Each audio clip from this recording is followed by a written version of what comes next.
Autoscoop with Adam Goldfein and Joyce Littell. You know, not only does Richard have stories of cases that he has, handled, but, the viewers. Who better to talk than the viewers? No one. No one. It's real world happening right now. All right, you ready? Are you ready? I'm ready. You ready? Well, Brandon has been holding on. If you hold on for as long as he has, that means he has a story to tell. Brandon, you're on Autoscoop. What's your story and what's your question? Good morning, you guys. Good morning. Good morning. I was calling about an accident that happened about a year ago. I started a small business last year. Bought a new truck, brand new truck.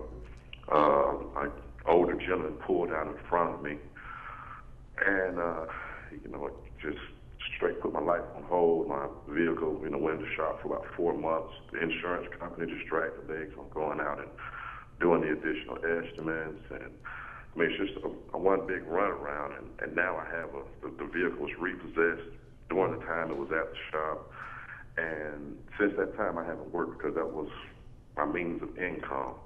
I want to know what is it that I can do about that, because I had talked to attorneys, but most of the attorneys I talked to were saying, hey, if you don't have a broken leg, I don't want to deal with it.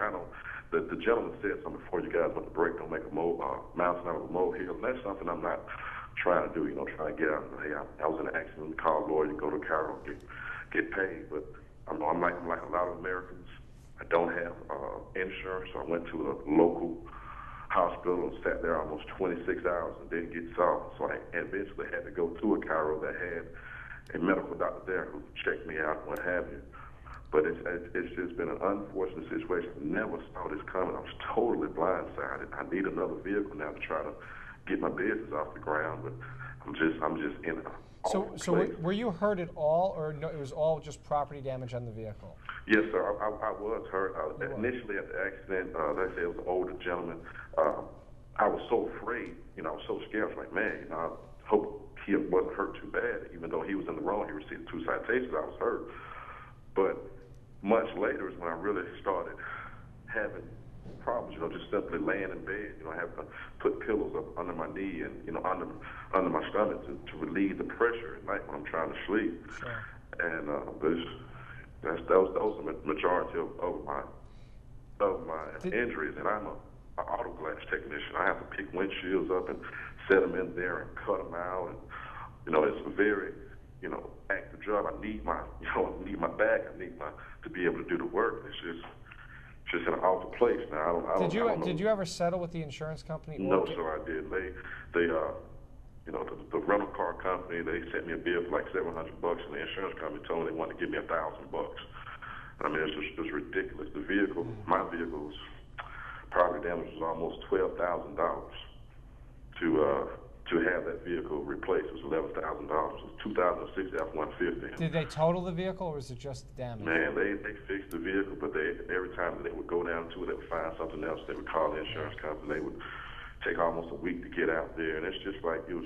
I paid $266 a month for insurance, full coverage on a brand new vehicle. I'm 32 years old. It seems like being a little guy, I'm just getting stomped on, even though I did everything I was supposed to do as far as my 1099s, reporting my wages.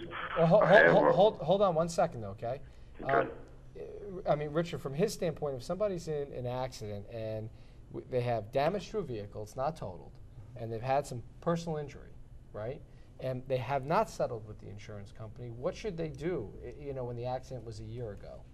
Well, the first thing that you need to do is I will be glad to talk to you if you want to call my office, because that's a case we can help you with. There's some attorneys that they have small caseloads and they have small staffs, and they're only going to handle the huge cases. We handle cases of all sizes, and we're glad to help people regardless of the size of the case. If it's somebody who's injured and there's clear liability, then they should call us and we can help them through this. You've got 1 year left on the statute. And if that runs, if it's 2 years from the date of the accident, then it's finished with regards to the And I guess personal that's the first point that we need to bring out, that it's a clock, like a stopwatch, right? From the minute the accident happens, we've got 2 years. Right. And then that's it. And often, the closer it gets to the statute, it seems the slower insurance adjusters begin to operate, because they're looking at the clock to wind down on the game, and the game's over. So you really, definitely they'll stop in the middle like that? Well, insurance companies are. You looking like they do? You know, sometimes you tell me, Adam, you know how you are. You know when you sometimes give me the old like, come on, be real now. Right. Are we all going to sit up here and pretend that the insurance companies want to pay? Right. Well, Stop we know now. better. We know better. We know when they you have, want you to pay them. Right. But they don't want to pay out. And listen, I'm not the personal injury attorney. Okay. Right. But I'll tell you what I heard. I heard a guy who's running up against the statute of limitations. I heard a guy who the insurance company, I don't know, it's a question of bad faith or not. Right. He has bills. The guy was obviously out of work, in pain, and had a property damage case, and they didn't do anything about it. Did he say that the vehicle was repossessed because he couldn't make the payments? He couldn't make the payments? Because he lost his job, because he didn't have anybody to Right. help him with the lost wages and the settlement from that standpoint, and to slow Right. down the bank. The other interesting thing was, it wasn't totaled, so he's got an F-150 with a lot of diminished value, and we've talked about that before. Right. And that's something you can help him with also. Absolutely. And so you have a scenario where it's property damage, it's diminished value, and then it's personal injury, it's lost wages, it's pain and suffering, and he was offered $1,000. And he certainly- paid $266 a month. That is a great example of how it truly can be a domino effect. I mean, so easily your car doesn't get repaired timely. If you get an attorney involved early, hopefully those things are going to fall into place where your car is going to get repaired properly, quickly. You have a rental car when you need it, and you can get a diminished value recovery so that you can be paid for the loss in value to that vehicle. When But you you know trade what? that in, even after the repairs, it's not going to be worth the same amount. The biggest thing and the most important thing that you've said out of all those other great things is to know that people can call you, free, and then you can determine whether or not you'll take the case based on that. We'll be back.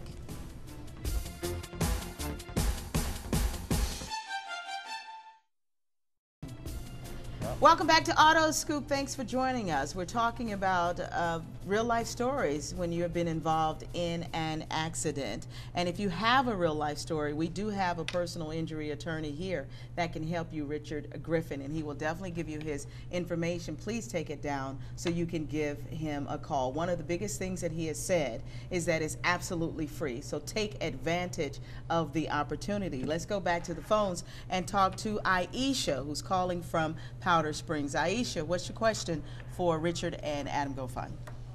Hi, my question is, I was a passenger and I was in an accident, and they're saying that the insurance company, only one of them is accepting 50% liability. So right now my case is on hold. What happens? I didn't hear part of it. She said, you have insurance or you don't have insurance? No. What I'm saying is I was a passenger in somebody's car. You were She was a passenger. Yeah. Right. And did the driver have insurance? The driver had insurance, and the other person that hit them had insurance. And my insurance, my lawyer, they're going back and forth now because they wasn't issued a ticket because I live at a three-way stop sign that literally happened right outside my house. Right. And they're saying that one company is accepting 50% liability, and the other one is not accepting none, so it's putting me at a hole. Gotcha. So this is a very interesting question. What happens to the passengers in an automobile, and when they're injured, what rights do they have? Is it only the driver? Could you represent just the passenger? You certainly can. The biggest issue that has to be established is liability. When there's an accident, it isn't always 100% at fault here and 0% there. Sometimes there are 50-50, and the insurance companies or the attorneys, if it's litigated, are going to ask a jury after the facts are presented who's at fault and in what degree, and then the recovery wouldn't be, it'd still be 100% recovery, but it would be divvied up between the negligent parties and the insurance companies that cover them. What happens if they find out that that you were 20% at fault? Do you only get 80% of the remedy, or did you risk ever not getting it? It's always the percentage. Well, unless you're more at fault than they are, and if then, you're 51% at fault, then you probably would get no recovery. Then you get nothing. Get out of here. Look at that. And a lot of times these cases. But I mean, when Look that at you. when that It's were so funny. You're like, get out of here. when that were to happen, I mean, so it's like a he say she say type of thing.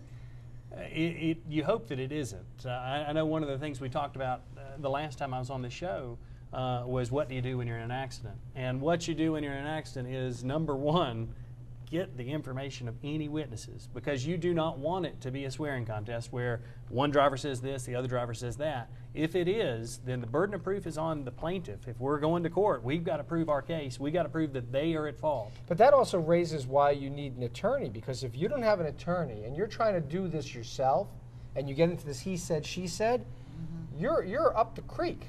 You are, and I get calls every single week from people who, you know, maybe they were a little hesitant about getting an attorney. Some people don't want to get an attorney because they figure, you know, I don't want to sue anybody.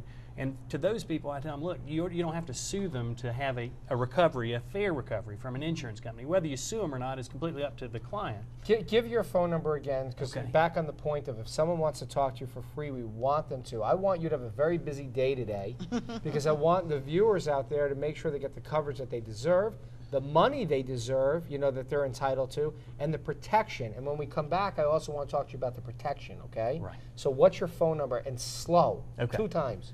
404-303-8400. 404-303-8400. And here's an example I'm thinking about. What happens when, let's say, you have a lot of medical bills, $100,000 worth of medical bills, but your insurance doesn't cover it? Well, is that something you could help them with? Yes. I mean, there are going to be times when you're going to want an attorney, not necessarily because we're getting money, but we're going to protect you from going bankrupt. We're going to protect you from, you know, when you're out of your job, from losing that car. We need to protect you as well. This is the time, and I don't like the word entitlement, but this is the time you are entitled. You've been injured. You're a victim. Right. We need to make sure that somebody's fighting you for you. got to take the heart out of it and look at it. It's business. I mean, you got to deal with it from a business standpoint, because we do have a problem sometimes with saying, well, I don't want to because. No, it's business. And the insurance companies always look at it as business. That's for sure. That is for sure.